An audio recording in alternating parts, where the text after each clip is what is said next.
എത്രയാണ് പ്രകാശത്തിൻ്റെ വേഗത? എന്താണ് ഒരു പ്രകാശവർഷം? പ്രകാശം വേഗതയേറിയ ഒന്നാണ്. എന്നാൽ എത്രയാണ് ആ വേഗത? കൃത്യമായി പറഞ്ഞു കഴിഞ്ഞാൽ ഒരു സെക്കൻഡിൽ 3,00,000 കിലോമീറ്ററാണ് പ്രകാശം സഞ്ചരിക്കുന്ന വേഗത. അതായത് ഒരു സെക്കൻഡിൽ 7.5 പ്രാവശ്യം ഭൂമിയെ വലം വെച്ച് വരാനുള്ളത്ര വേഗത. അപ്പോൾ ഒരു പ്രകാശവർഷം എന്താണ്? പ്രകാശവർഷം സമയമല്ല, മറിച്ച് ഒരു പ്രകാശം ഒരു വർഷത്തിൽ സഞ്ചരിച്ച ദൂരത്തിൻ്റെ കണക്കാണ്.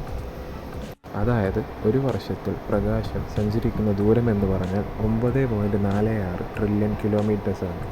എന്ന് പറഞ്ഞാൽ 10 ലൈറ്റ് ഇയർ അപ്പുറത്തുള്ള ഒരു നക്ഷത്രത്തെ നമ്മൾ കാണുകയാണെന്നാണെങ്കിൽ ആ നക്ഷത്രത്തിൻ്റെ വെളിച്ചം ഭൂമിയിലേക്ക് എത്താൻ വേണ്ടി 10 വർഷമെടുക്കുന്നു. അതുകൊണ്ടാണ് നക്ഷത്രങ്ങളിലേക്ക് നോക്കുമ്പോൾ നമ്മൾ ഭൂതകാലത്തിലേക്കാണ് നോക്കുന്നതെന്ന് പറയുന്നത്.